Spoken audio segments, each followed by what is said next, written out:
قشر الرمان والنشا من الحاجات اللي هتدعيلي بعد ما تستخدميها، هتدعيلي من قلبك وهتفرحي جدا من كتر ما الوصفة دي هتجيب معاكي نتيجة انتي مش هتتوقعيها ابدا.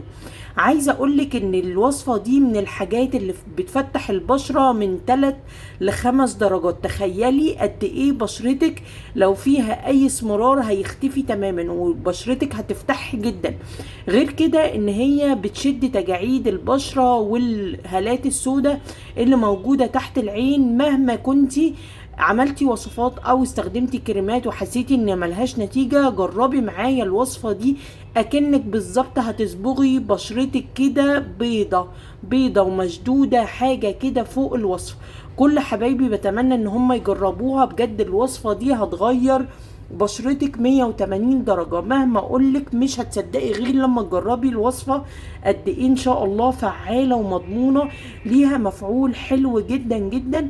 وبعملها لكم بطريقة سهلة وكمان متجربة مني شخصيا، بجربها وبلاقي منها نتيجة فوق الروعة. حابة ان انا اقولها لكم النهاردة وان شاء الله هتسعدكم جدا جدا. ربنا يسعد قلبك ويفرح قلبك بكل اللي بتتمنيه. ما تنسيش تحطي لايك للفيديو وشير كمان. ان شاء الله النهاردة هتشوفي نتيجة من اول استخدام، من اول 20 دقيقة هتستخدمي فيها الوصفة دي هتحسي ان بجد حطيتي سحر كده على بشرتك من كتر ما هي بيضة ومشدودة وجميلة جدا. ان شاء الله هتشوفي منها نتيجة فعالة جدا ان شاء الله. في البداية كده طبعا قشر الرمان زي ما قلت لكم النهاردة معايا مكون اساسي. قشر الرمان من الحاجات التحفة جدا اللي هتدينا نتيجة فوق الجبارة يا بنات، حلوة جدا ان شاء الله. في البداية نصلي على النبي، اللهم صل وسلم وبارك على سيدنا محمد وعلى آله وأصحابه أجمعين. ما ننساش بقى نصلي على النبي في الكومنتات كده. طبعا قشر الرمان معايا هنا انا غسلاه كويس.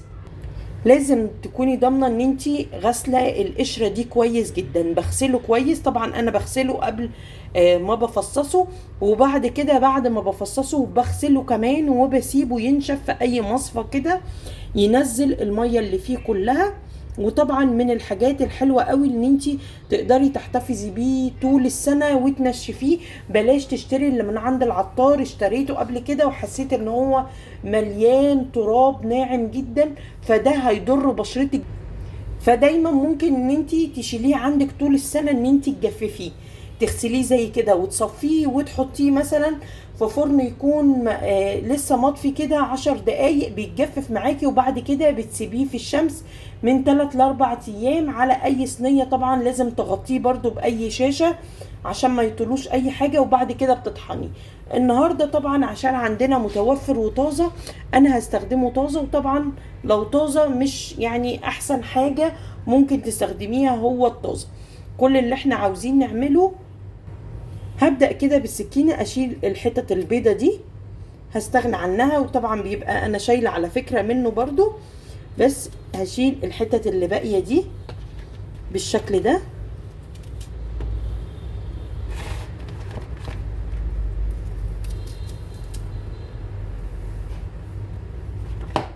اهو كده. انا اتخلصت من الحتت اللي انا مش عاوزاها.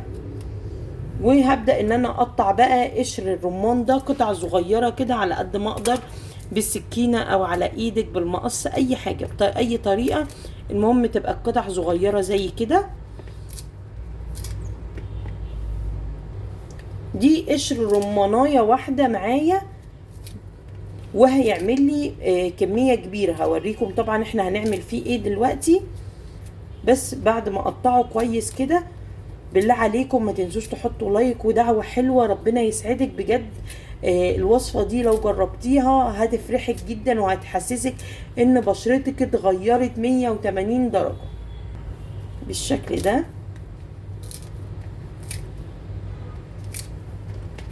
كده. قطعت الكمية كلها اللي معايا. ببدأ طبعا ان انا احط عليهم من 1.5 كوباية مية ل2 مية. لازم يكونوا متغطيين مية، يعني لازم اغطيهم بالشكل ده كده كلهم مية، يبقوا مغمورين في المية كويس. وببدأ ان انا احطهم في حاجة طبعا تنفع تترفع على النار، وبرفعهم على النار بقى من 20 لنص ساعة، من 20 دقيقة لنص ساعة، لغاية ما قشر الرمان ده يستوي معايا تماما. الخطوة دي انا عاملاها طبعا، وحبيت ان انا اشرحها لكم بس عشان تشوفوها. طبعا سلقة الرمان، وببدأ ان انا اسيبه لغاية ما يبرد تماما. فحضرته طبعا زي ما انتوا شايفين كده، انا سلقة الرمان لغاية ما اتهرى خالص، ومحتفظة بجزء من المية طبعا لو احتاجته. هعمل ايه طبعا في القشر بتاع الرمان ده، غير ان انا طبعا مصف المية بتاعته برضو هحتاجها. يعني انا كل الرمان لازم هستخدمه النهاردة، دي المية وده قشر الرمان، بس هسيبها طبعا على جنب. وهنعملها بعد كده، هبدأ ان انا اخلط قشر الرمان ده في الخلاط، بالهاند بلندر، في الكبة، بأي طريقة.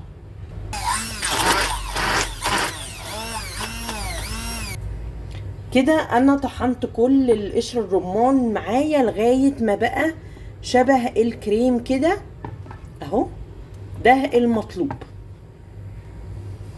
دلوقتي هنا هبدأ ان انا اضيف معلقتين من النشا او الكورن فلاور، معلقتين صغيرين او معلقة كبيرة بالشكل ده. عايزة اقول لكم النشا هنا جميل في الوصفة دي مع قشر الرمان. لسه هنضيف مكون تاني هيخلي الوصفة دي روعة بجد. عايزة اقول لكم لما تجربوها هتحسوا ان انتوا عملتوا حاجة كده ما تتوصفش، حاجة كده جميلة جدا جدا، هتديكي نتائج حلوة قوي.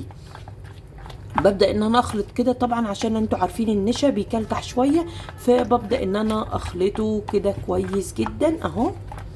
وبعد كده هبدأ بقى اضيف المكون الجميل قوي قوي، التحفة. انا بكلمكم عنه في بعض الفيديوهات، بس بصراحة مش واخد حقه، وهو الحنة البيضة. الحنة البيضة من الحاجات اللي هتخلي الوصفة دي جميلة جدا. برضو هضيف معلقة صغيرة على الكمية دي كلها، هضيف معلقة صغيرة بس، مش هنحتاج اكتر من كده في الحنة البيضة. بس هي تحفة بجد، تحفة في الوصفة دي. هقلب كده كويس قوي عشان اخلط كل المكونات، واضمن ان المكونات معايا كلها اختلطت كويس قوي بالشكل ده كده. عايزه اقولك ان انت تقدري ان انت تحتفظي، بصي عملت لي كميه قد ايه، هتقدري ان انت تحتفظي بيها بس بالطريقه السليمه. الطريقه السليمه لازم تاخدي برطمان ازاز يكون متعقم ونضيف، وبتبداي ان انت تحطي فيه الكميه بتاعتك دي وتحفظيها في التلاجة. ما ينفعش ابدا نحفظها بره التلاجة، مش هتكون كويسه خالص معاكي، لازم تحفظيها في التلاجة. بعد كده ببدا ان انا اجيب بقى السيرم بتاعي بتاع قشر الرمان، وابدا ان انا اصفيه بالطريقه العاديه خالص اهي، بس اضمن ان انا صفيته كويس كده بالشكل ده. بعد ما صفيت السيرم كده، ببدا ان انا اخد معلقه من زيت النعناع، ابدا ان انا اضيفها هنا، اقلب طبعا.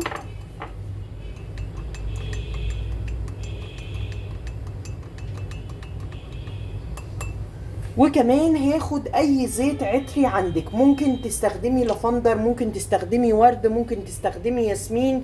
انا هستخدم النهارده ياسمين، بيخلي السيرم ده ريحته حلوة جدا جدا. وبرضو بخلطها كويس قوي.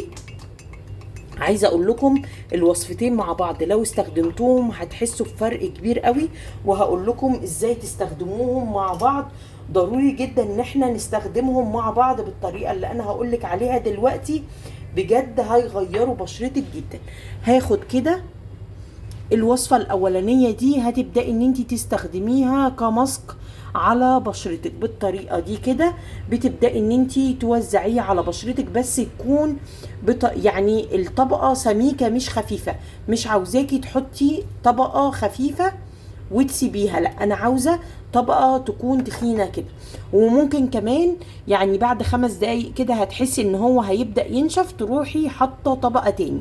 الكمية زي ما بقولك هتقعد معاكي فترة، عايزين نستغلها وتدينا نتيجة حلوة من اول استخدام.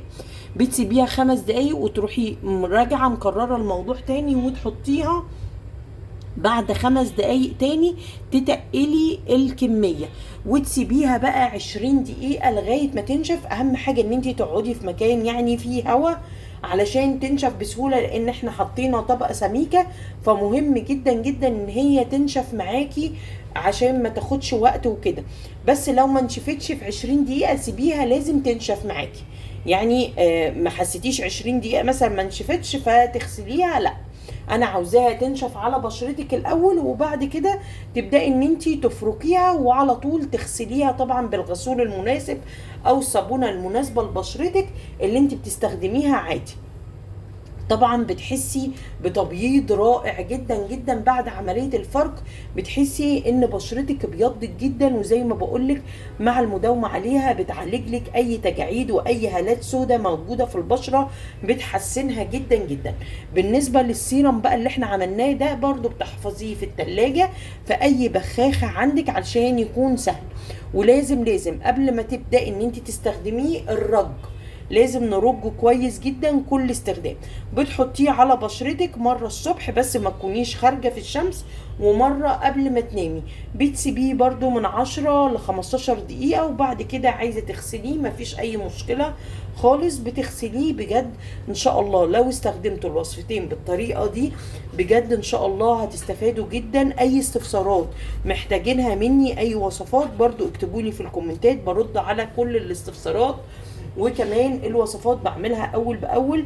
ما تنسونيش بقى في دعوة حلوة ولايك وشير للفيديو، واشوفكم على خير، والسلام عليكم ورحمة الله وبركاته.